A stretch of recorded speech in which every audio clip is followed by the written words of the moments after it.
My name is Scott Newberry. I'm doing a presentation on concepts of police organization and administration. Today's November 27, 2018. This is for our police organization and administration class under Dr. Richard Ward. The differences, our first slide is going to be in reference to differences of the generalist and specialist concepts in law enforcement. Generalist concepts are based off officers doing multiple tasks, not being trained specifically for one. Where specialist concepts are more like specialty units, where you have a unit of officers that are assigned to one or two different tasks. The negative point of the specialist concept is it only allows them to do one or two things, whereas the generalist concepts, it gives them the ability to do many more tasks. There's various types of patrol techniques we're going to talk about. There's three of them: crime prevention, preventive patrol, and foot patrol. Crime prevention is techniques used to stop crime before it happens. Preventive patrol is utilized to deter crime by occurring in specific areas by conducting proactive police work, whether you're doing traffic stops, knock and talks, or just putting police cars out there. Foot patrol is probably the oldest method ever used in law enforcement. It was used over in England when they first started. They didn't have police cars, so they walked what was called beats, and allowed them to interact with the community much more in depth than what it does when you're in a police car. Elements of effective written police report. Being clear and concise, state the facts, don't state opinion, don't use opinions, avoid using police jargon, and most reports are best written in third person. That way, when they're read by other people outside the department or other people than the writer, that person has the ability to understand it. Make your narratives fluent, run them fluent. Chronological order. Try avoiding run-on sentences. It deters people. It makes them less interested in reading if it completely runs on. Attention to detail.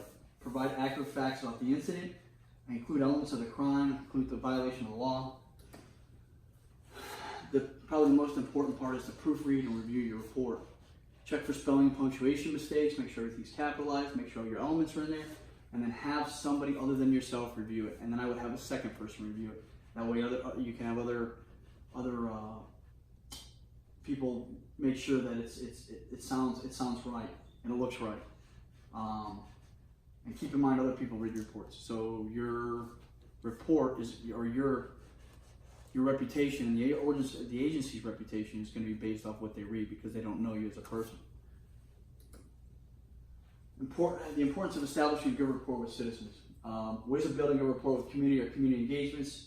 Citizen police academies and neighborhood watch meetings. These all allow positive interaction between police and the community. Benefits of establishing a good relationship in the community. Positive partnerships allow both the police and the community work towards the same goal. And assistance with solving crimes and specific issues that are occurring with the community. Whereas if you had a negative rapport with them or a bad relationship with the community, you wouldn't be getting help. Proper procedure for responding to media inquiries. There's three ways that information can be disseminated to media, to the public. Those three ways are having the police chief handle all the media relations. In my agency, that wouldn't work. My chief of police is way too busy handling other means, other issues. So the second way, which is delegation of responsibility to one person or one unit, that's the way that my agency works. We have what's called a public information officer, which we'll discuss a little bit further. The third way is allowing all members of the agency to openly speak to the media, but that opens, when you're not properly trained on what to say, you could compromise current and future investigations. Like I said earlier, a few seconds ago, the public information officer, which we use. They assist the media with covering routine and major incidents. They're on call, so then the chief isn't getting a phone call at 2 o'clock in the morning from the media, say, hey, you got a traffic crash over here. The PIO is responsible for that. A couple other responsibilities of the public information officer is by arranging news conferences and coordinating release of information about crime trends, victims, witnesses, suspects, and arrested subjects. Value of making presentations to citizen groups. This is probably the biggest key to the entire presentations, communications, the foundation of building any successful partnership that's anywhere. Programs that we use in law enforcement for presentation of education and positive interactions. Some of the methods we use them in are neighborhood watch programs, youth relations, and citizen police academies. The neighborhood watch program can educate citizens on crime prevention, and it's a direct line of communication between police and citizens. In youth relations, it gives us the ability specifically for our school resource officers to act as mentors 8 hours a day, and get positive influence on the youth in the schools. And then it also gives them the ability to raise awareness about bullying, drugs, and gangs. Citizen Police Academies opens lines of communication through educational presentations. Different units come in and speak to the citizens and kind of give them working knowledge of what our jobs are or what our jobs consist of, and it allows them to learn a little bit about the practices of the job of policing itself and the services that we provide. Effective oral communication techniques.